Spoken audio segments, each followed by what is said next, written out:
involvement with FWE has always been actually quite selfish, because I find working with women who are starting their own businesses quite inspiring. And when I came up, and this group has not disappointed me at all. I mean, you can feel it in the room. So I can tell you've had a great day. Obviously, lots of education, but lots of inspiration in the room as well. So Lisa said, well, tell your story. And I have notes, but you know, it's my story. I shouldn't need notes. But if I do need notes, I do have notes. But I'll tell you who I am and how I got where I got to. I'm BC born and bred. I came out of Vancouver region, and pretty modest beginnings in my world. My big life changer was I went to university, and I wanted to be a physiotherapist, and I came out being a chartered accountant. I don't know how that happened. And you know, sometimes you got to let life just take you where it takes you. Now, people will tell you follow your passions. I have never had a passion for accounting. I want to go on record here. So it goes against all, but however, you know, it kind of came easy and naturally to me, and it sort of ended up so I came out as a chartered accountant. And I had never even met a chartered accountant before I got into university. So I wasn't sure what I had, but I went to work for PwC, PricewaterhouseCoopers, and their predecessor was Coopers & Lybrand, and they sent me to Australia for 2 years. And I was an avid scuba diver, and I learned how to windsurf, and I was single, and I was in my 20s, and life was grand, and Australia was everything. Talk about follow your passions. I thought this accounting thing might work for me, so I was quite thrilled about that. I came back to Vancouver and went to work for the Jim Pattison organization, and I worked for Jimmy. I worked as the CFO of a number of different operating divisions. I worked in the car business. I worked in the food business. I worked in the magazine business, and I worked in Geneva, Switzerland. He had a private bank and portfolio management company, and then I did a lot of work with mergers and acquisitions. And I worked for Jimmy for 5 years, and I say that was my MBA. And it was a great way to learn. He had an amazing business mind. It was exciting. I don't know if you remember when Expo was on, Jimmy was leading Expo, so I got into saw a whole bunch of great entertainment in Vancouver when Expo was on. But I left Jimmy and I joined as the CFO of a company called Rivtow, and they had a bunch of tugboats in Vancouver. But they also had the Komatsu dealership for Western Canada. And Komatsu made forestry equipment, construction equipment, and logging equipment. I spent a lot of time up in this neck of the woods in the forestry sector, and I left Rivtow and took my first job as a general manager of Wajax Industries for BC and the Yukon. And again, spent a lot of time up here. We sold Deere Hitachi equipment and Volvo equipment into mining and forestry up here. So there were not a lot of women doing what I did, and some of it was a lot of fun, some of it was hell. And some of it I never want to live through again, and some of it I'm just glad I survived some of it. But I saw a lot of the province. I met a lot of neat people, had a real appreciation for heavy industry and sort of what makes people who work hard, and they work hard to support their families, and they work hard to pay their mortgages. And the neat thing about the heavy equipment industry is the success of that is building a team that can support the equipment you sell, so that you're always proud of whatever piece of equipment you've got out there, you can keep it running. So I was in my 40s at this stage, and I have always wanted to own my own business. I don't know how many of you have done this, is you go through and you find out what businesses are for sale, and you look at this and you think, wow, I wonder if I could. And I've always looked at businesses for sale, and when I was in my 40s, I thought, if I don't do it now, I'm never going to do it. And I was single and had a great job. Didn't have a lot of money, but I owned my own house. And in Vancouver, that's a sort of a good thing. And I borrowed a whole bunch of money from the banks and what they call mezzanine lenders. You don't want to know what they do, but they charge a lot of interest to give you the money that you need to buy a business.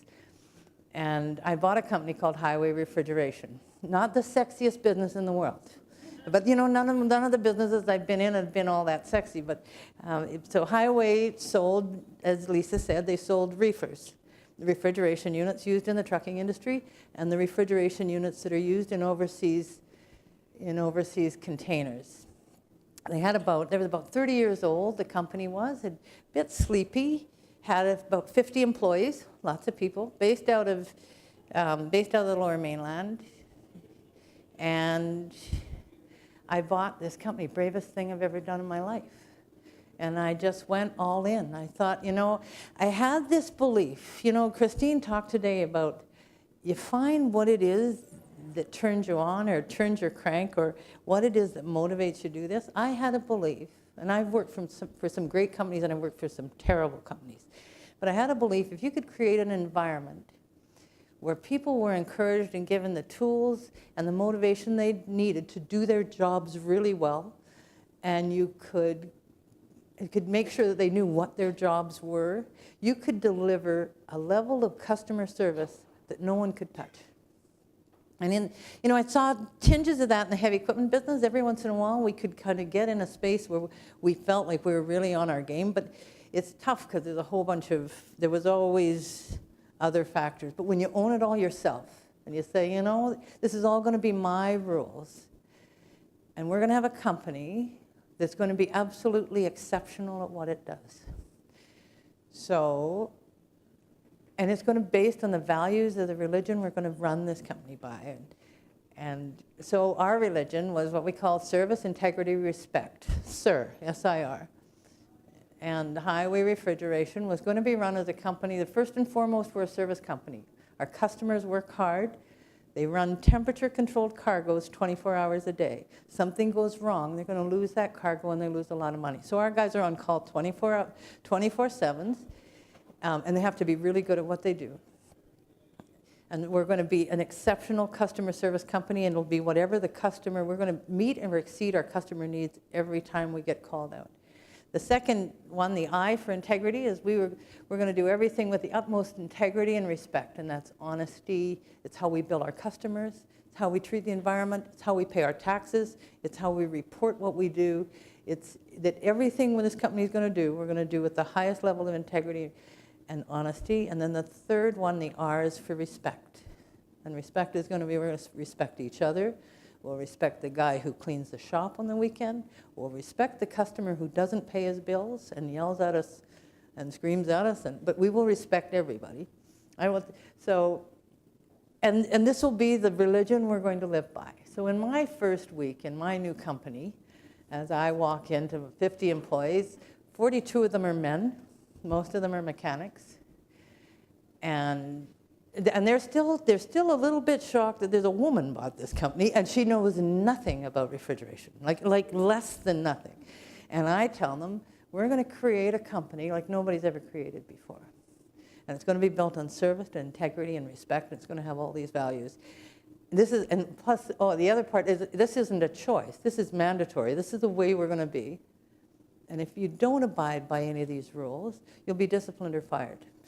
And this is kind of, and you're free to leave at any time. You don't like the way this is going. This is a union environment, and so they were in my office in like an hour.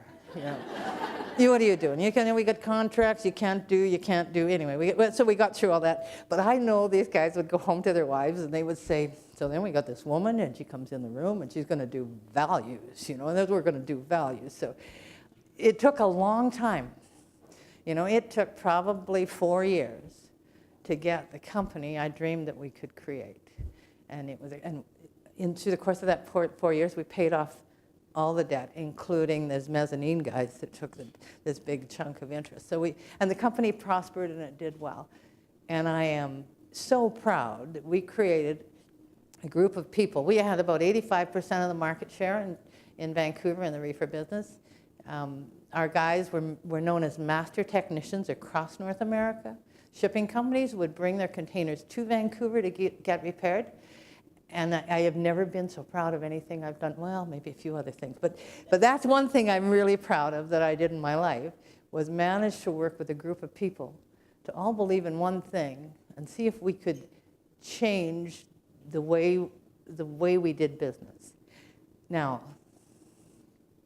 this was absolutely the most terrifying thing I've ever done in my life. It scared me to the bone on many times. I cried more than I've ever cried. I had failures when I shouldn't have failed. I had opportunities I went right by. I had some good luck, which is great. I had some really bad management that I did. And then I cried some more. And yeah, did I mention the crying? So never underestimate the need to cry on these things. The advice is never let them see you cry. However that works, wherever you need to go. And I would get in my car, I'd drive about 2 miles down the road and I'd pour off on the side. I'd have a really good cry. And then I'd get myself, I looked okay again, sort of, and then I'd get back in and pretend nothing was. But I have never had so much fun in my life. It was just a great journey. And then somebody came up and said, I want to buy your company, will you sell it? And it was a big decision for me to do because, but I always had dreamed I would retire before I was 50. That was kind of, I thought, and I'd sort of done what I set out to do. So I sold the company and lived happily ever after, and that's the story. So, but let me tell you the big, oh yeah. But it sounds so successful. The only thing, one piece of advice I'll give all of you, this is really just about well-managed failures. And that's what business is. But it truly is. It's all the things that don't go the way you planned. And it's all the things that didn't turn out the way you expected. What do you do with it now? That's what I think makes successful entrepreneurs, because it never goes the way you planned. And it always goes bump in the night. And you come in on Monday morning and all hell's broken loose over the weekend. And how do you deal with that then? That's what makes success. So the 3 big lessons that I've learned through this is, the first one is dare to dream. And this is the advice I would give you. Is if you have a dream, and I always wanted to own my own company. And it's something, I don't know why, but it's something was important to me. And you need to follow that dream, and you need to keep remembering why that dream was important to you, because sometimes that's all you've got to carry you through. And there were times when I would be in the middle of union negotiations, or I'd be in the middle of somebody quitting, or somebody needed to be fired or whatever, and I'd say, why am I doing this? And I had to remember, because I have a dream, we could do something really neat here. And so you have to keep that dream alive. However you do this, you have to keep that dream alive. And I just want to quote Oprah Winfrey, because she said, the biggest adventure you can ever take is to live the life of your dreams. And that's true. So if you find that, you dare to dream. The second big quality is this notion of bravery and courage. And I'm not a brave person. I will tell you I am not a brave person. I can't believe how much courage it took to do this. I don't know how some people can do this like naturally. This just took every ounce of courage I have. And courage, I think, is a really understated business skill, but you need to find it. I don't know how you find it, or make it up, or do whatever you need, but you need to have it, because sometimes you need, whether you're going to buy a company, or whether you need to speak out in a room because you need to speak out, that takes courage. And where you get that, whatever that is, you need to make sure you get it and you find it and you use it. And then the third lesson is know what's important to you. And that, so for me, and that's kind of what started the dream for me. What's important to me is people. And I think people doing things together to create something that they couldn't create by themselves, that's important. Integrity and honesty, to me, that's important. And I'm important. That's the first one, about figuring out that I was important, took me a longer time to learn. So, but those 3 things, is dare to dream, be brave, and know what's important to you, are really key. And I think I think that's kind of, I think that's sort of the end of my story. But I have one other, but I'll add one little postscript, because just because I'm following up on what listening to Christine today. And so let me tell you the postscript of this, and let me tell you the personal piece of all this. So, and it goes back to my big life plan. And my life plan was I was going to travel and go to school and get an education and do all kinds of fun things in my 20s.